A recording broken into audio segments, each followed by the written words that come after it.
नमस्कार मित्रों। संविधान संशोधन से संबंधित कुछ संशोधन शेष बचे थे, जिसका वर्णन हम यहाँ पर कर देंगे।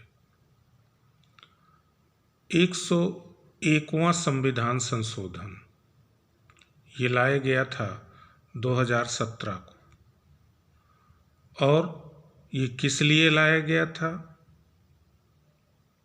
वो इसलिए लाया गया था कि जीएसटी का प्रावधान यानी जीएसटी को कानूनी दर्जा दिया गया था, और संविधान के अनुच्छेद जीएसटी की जो परिभाषा है वो संविधान के अनुच्छेद 269A में दी गई।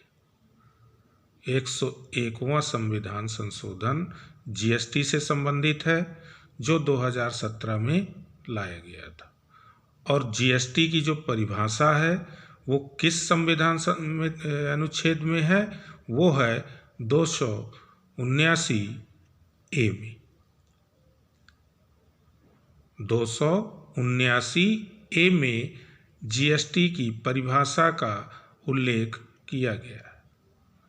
इसके बाद 102वां संविधान संशोधन ये कब आया?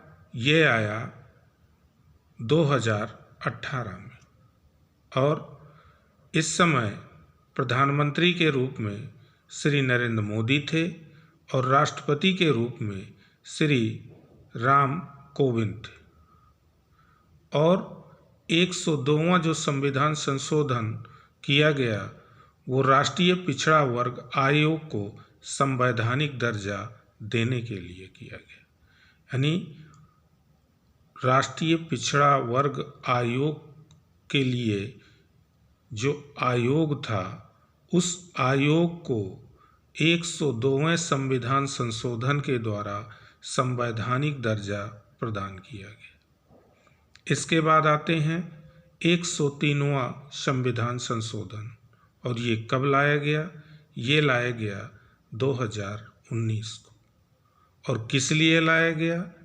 तो आर्थिक रूप से कमजोर वर्गों के लिए यानी EWS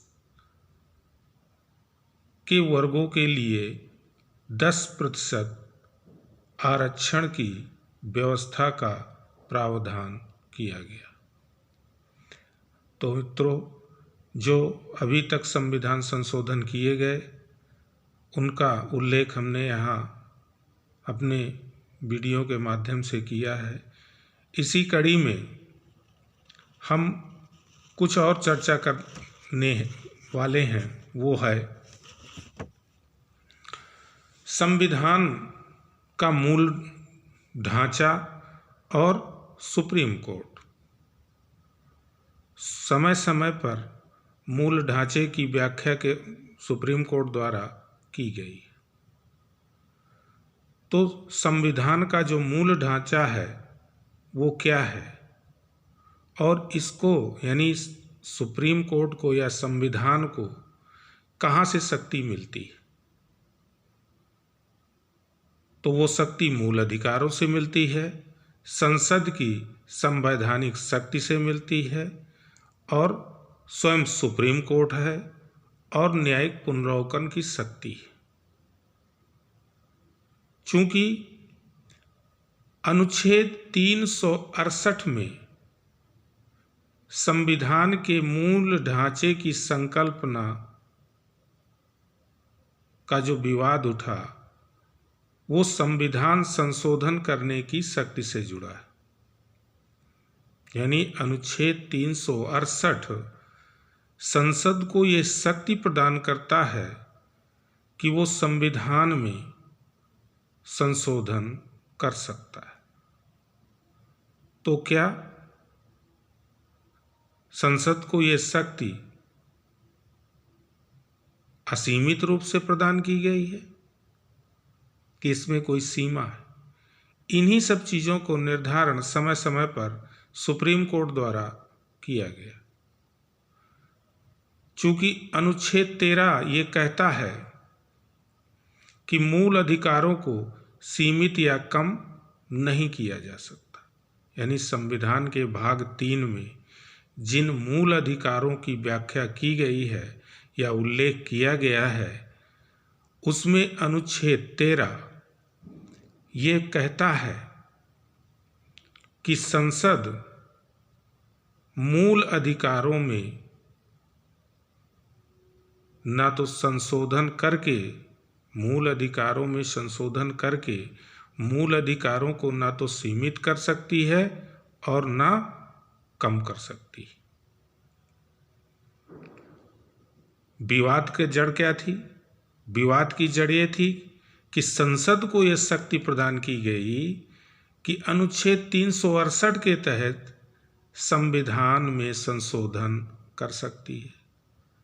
तो संसद अपना अलग राग था कि हमको यह शक्ति है और इस शक्ति के माध्यम से हम संविधान के किसी भाग में भी संशोधन कर सकते हैं, लेकिन वहीं अनुच्छेद 13 भी था।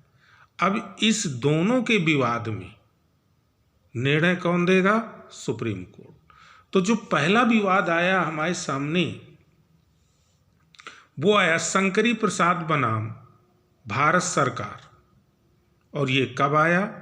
ये आया 1991 में।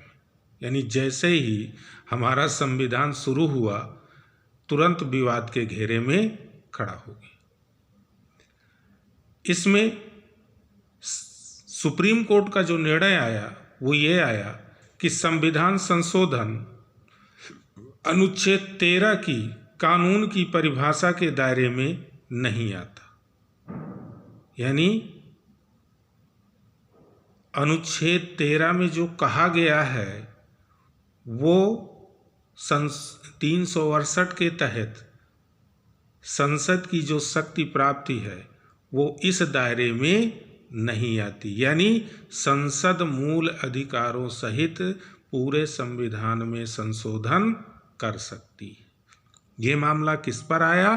शंकरी प्रसाद बनाम भारत संघ मामले में क्या आया कि संसद, सुप्रीम कोर्ट ने यह निर्णय दिया कि संसद किसी भी संविधान के किसी भी भाग में संशोधन कर सकती है। ये अनुच्छेद 13 का उल्लंघन नहीं है। इसके बाद 17वां संविधान संशोधन में संवैधानिकता की जांच के लिए सज्जन सिंह बनाम राजस्थान सरकार का मामला आया। और मामला क्या था? ये कब आया? 1956 में आया। इसमें सुप्रीम कोर्ट ने क्या कहा? संसद मूल अधिकारों में संशोधन कर सकती है। यानी अपने पूर्व निर्णय को यहाँ भी दोहरा दिया। यानी शंकरी प्रसाद और सज्जन सिंह मामले में सुप्रीम कोर्ट ने जो निर्णय दिया वो ये दिया कि संसद अनुच्छेद 368 के तहत मूल अधिकार सहित संविधान के किसी भी भाग में संशोधन कर सकती है। इसके बाद तीसरा मामला गोलकनाथ बनाम पंजाब राज्य का। और ये कब आया? 1967 में। भूमि अधिग्रहण अनुच्छेद 31 के तहत संपत्ति के अधिकार का उल्लंघन था। इस आधार पर गोलकनाथ कहाँ पहुंच गए? सुप्रीम कोर्ट पहुंच गए। चूंकि संपत्ति का जो अधिकार था वो क्या था? मौलिक अधिकार था। और संपत्ति का अधिग्रहण अगर किया जाता है तो मौलिक अधिकार का उल्लंघन है। चूंकि भूमि सुधार कानून को लागू करने में अनुच्छेद जो संपत्ति का मूल अधिकार था वो कहीं ना कहीं आड़े आ रहा था, इसलिए 17वां संविधान संशोधन किया गया। जब 17वां संविधान संशोधन किया गया तो सज्जन सिंह बनाम राजस्थान सरकार गोलकनाथ बनाम पंजाब सरकार 1967 में सुप्रीम कोर्ट पहुंच गया मुकदमा, और इसमें 11 जजों की बेंच बैठी थी। गोलकनाथ मामले यानी दूसरी सबसे बड़ी बेंच थी, और जो निर्णय आया वो ये आया कि संसद संविधान संशोधन के द्वारा मूल अधिकार में संशोधन नहीं कर सकती। यानी जो संसद को अनुच्छेद 368 के तहत शक्ति प्राप्त है वो शक्ति असीमित नहीं है, यानी मूल अधिकारों में संसद संशोधन नहीं कर सकती। इसके बाद लेकिन एक चीज और, कब कर सकती है? ऐसा नहीं है कि मूल अधिकारों में संशोधन कर ही नहीं सकती। वो अपवाद क्या लगा दिया कि नीति निर्देशक के लिए जो एक अपवाद लगाया था, यानी सरकार